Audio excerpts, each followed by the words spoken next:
Stefano Grazioli, and I'm going to inform you on how to bathe a cat properly.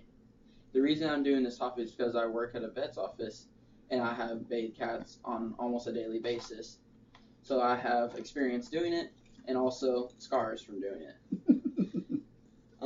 When you're bathing a cat, you want to make sure you have a proper hold right on the back of their neck, on the scruff, and because if they slip out of that, then they can either run off, bite you, or scratch you. But having a proper hold right there, they can't turn their head and bite you, and you also have more leverage to keep their feet away from you when they spin.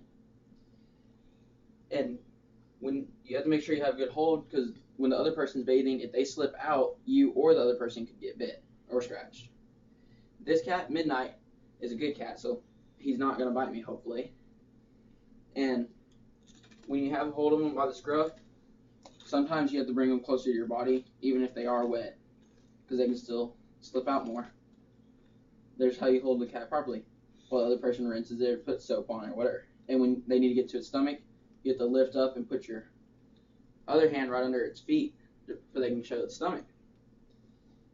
And you have to make sure its claws will not get to the other person.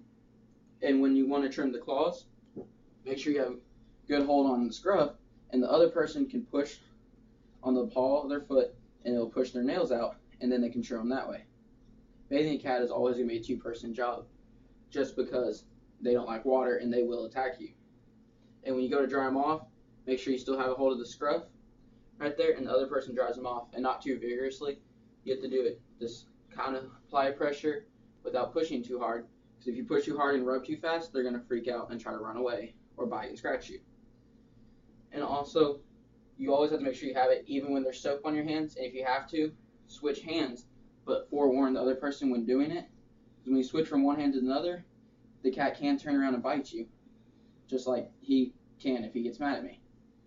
But you want to make sure that their claws or teeth don't get anywhere near you. And overall, that's the proper way how to bathe the cat while keeping good hold of it, and make sure you're not too vigorously. And you have to talk to them and kind of keep their attention distracted from the water squirting them, because we only have a few cats that come into work that actually like the water.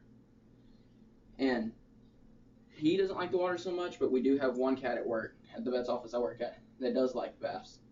And she'll just lay there and let you do it, and you don't really have to grab her scruff. But you never want to test out the cat you don't know or have never done before without getting bit.